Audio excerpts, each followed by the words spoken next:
But first, Rahul Gandhi began his padyatra for farmers in Vidharbha today, where he stepped up the attack on the Naendra Modi government, accusing it of abandoning farmers and backing crony capitalists. The BJP, however, hit back, saying that Rahul too is answerable for the thousands of farmers who've taken their own lives under Congress rule. The Rahul touch for the family of Ammadas Wahile, who killed himself in February by drinking pesticide. He visited 5 villages in Amravati, 3 of them on foot, meeting bereaved families. There's a feeling of abandonment. That is the problem. ये चुने हुए पूंजीपति की सरकार है. ये किसान की सरकार नहीं है. From Parliament to Punjab to Vidharbha, Rahul Gandhi crisscrossing the country, even walking 15 kilometers in the hot sun to tell farmers he stands with them. The scores of Congress workers who are walking with him say this is not only an opportunity for Rahul Gandhi to bounce back in terms of leadership, but also an opportunity for the Congress party to bounce back in terms of numbers and vote share. While the politics is not lost on anyone, Rahul's party too faces blame for farmer suicide. There were 34,000 suicides in Maharashtra between 2004 and 2014 under UPA rule. देखिए, राहुल गांधी जी को पूरा अधिकार है, वो गए हैं, वो देखेंगे परिस्थिति को, उनकी अपनी पार्टी है और कोई भी नेता अगर जाना चाहे तो वो जरूर जा सकता है. 15 साल उनकी सरकार यहाँ पर रही है और 15 सालों में जिस प्रकार से किसानों की हालत हुई है, इसका जवाब उनको भी देना पड़ेगा. In Tonglabad village, Rahul visited 4 families, among them the home of Manik Rao Thavkar, who hung himself last year in the very fields he tilled at a time the Congress was in power. His sons say both parties are the same. कोई भी सरकार हो, भाजपा की हो या कांग्रेस की हो, समस्या किसान की यही की रही थी. वो किसान को मरना ही है. Leaving politics aside, what perhaps touches a chord is this. Families like these who've had to deal with tragedy from so close still have hope in the system, and they hope that the visit of a leader of the stature of Rahul Gandhi will bring them some relief. With camera person Praveen G. Rohit in Amravati district of Vidharbha, Saurabh Gupta, NDTV. Well, are these padyatras going to work? Is Rahul Gandhi really going to make a connect with farmers? And what about the real issue of farmers' suicide? Has that got lost in the political rhetoric? Joining us tonight, we are 2 commentators, Tavleen Singh and Neerja Chaudhary. We have Abhishek Singhvi joining us of the Congress party. I'll take this to the commentators first. And Neerja Chaudhary, to you first. You're joining us tonight from Mumbai.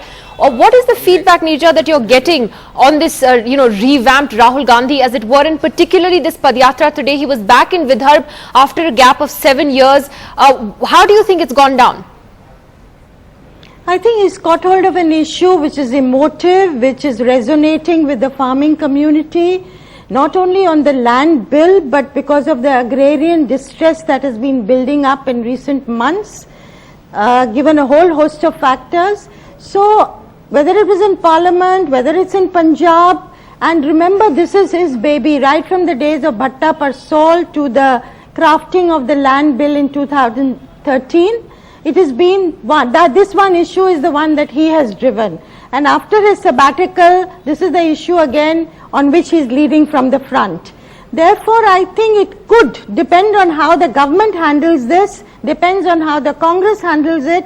It could be the comeback for Rahul, it could be the comeback for the Congress party, and it could be the facilitator of an opposition unity in the weeks and months to come. And the key there, you say, is how the Congress handles it. You don't see a certain degree of skepticism still about whether Rahul Gandhi is going to be in this for the long haul? Do you see still a lot of skepticism? I think as of now, yes, because of his past record. He's not been sustained in whatever he's taken up. But after his leave of absence, he's shown a certain, difference. Let's see how long it lasts. Tavleen Singh, how do you then see this, different Rahul Gandhi of the past week or 10 days or so? You've been very critical of him and the Congress party in the past. Do you think this is just old rhetoric that's being packaged in a new way, or do you think that he's now really decided to take the full political plunge?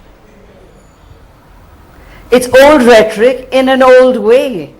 There's nothing new in what he said, except that this time it's a very cynical exercise because he knows that farmers' distress could not have been caused by government policy in the past 10 months. It's been caused by an investment in the wrong things in the agricultural sector. In dole, instead of roads and cold storages, instead of irrigation, in handouts via Manrega, if anyone is directly responsible for the fact that farmers in India start committing suicide when one crop fails, then the Congress party is responsible. On the land bill, he is so confused, we don't know what he's saying because, and this constant lying about this is a Punji Patiyon ki sarkar and all that. This is not just cynicism, but very immature kind of grandstanding. And in a time of great distress in the agricultural sector, it's irresponsible. All right, very strong words there from you, Tavleen Singh. I'll take that to Abhishek Singhvi. Abhishek Singhvi, Neerja Chaudhary thinks that the Congress may be onto something by latching onto an emotive issue, and perhaps if Rahul Gandhi sticks the course, then it could be his comeback, as it were. But Tavleen Singh has called it an immature, grandstanding and irresponsible, a cynical exercise. How would you respond? Because actually what Tavleen says is backed up, in many would say, by statistics. 34,000 farmers killed themselves between 2004 and 2014 when the UPA government was in power. That's a staggering number, Abhishek Singhvi. Surely the Congress also has questions to answer.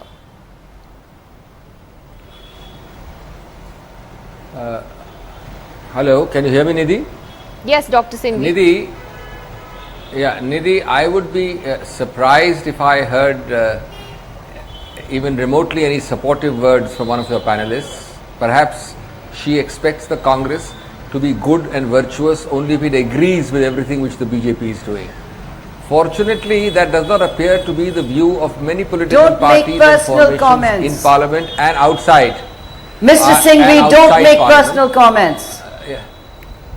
I am not making personal comments. I am commenting on an issue on which you have commented. You are certainly. And I am only saying that just like you are entitled. A BJP supporter. I resent that. No, of course.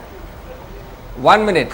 I am certainly accusing you of being a supporter of the viewpoint of the BJP. I am not saying you are a member of the BJP. And I think if you have the freedom of choice of expression of calling people immature, you should be having the patience of hearing those who have a contrary viewpoint. You should not forget Voltaire. No, what is the personal thing I have said? You are making a comment as a commentator. I am making a comment as a spokesperson. No. I don't think that's fair comment to curb anybody else's free speech while exercising yours to the utmost. Now let's come back to the point. The point is this. Rahul Gandhi, first and foremost, the small correction, yes, he has been doing pretty much the same for the last many years. But the difference is that he has done it a lot outside in the grassroots. A lot of it is done outside. He has had these abhiyans and he's been made fun of when he's gone to the rural areas by a lot of people. But he has done less of it in terms of speaking in Parliament. The only thing is that he's been so busy in the abhiyans at the grassroots level that he has spoken less in Parliament, and that is perhaps one difference you are noticing. Secondly, it is not a single swallow or a single sporadic move. There is real, and the facts and figures are astonishing. They go much beyond what Ms. Singh has just said, and that is why there is opposition to the NDA within the NDA. Forget the UPA. This is an issue which is having resonance across the board, and let me give you some of those issues. There are issues, no, but I am asking you about the 34,000 farmer suicides under Congress rule. You're not answering that question. Nobody is suggesting. Nobody is suggesting that the Congress did not have farmer deaths. We are also saying that we knew. We therefore offered the biggest ever package for Vidharbha, and there was a curbing of a lot of those deaths after that package.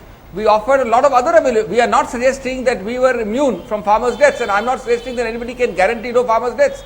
But the insensitivity shown in the context of deaths just now, within the 1 year, in a very short while. There is a land bill, there is a non-procurement of Rabi.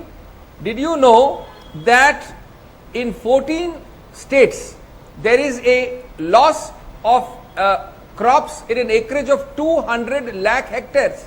And the value is in thousands of crores. We have a figure here of 45,000 crores. And what happens there, Nidhi?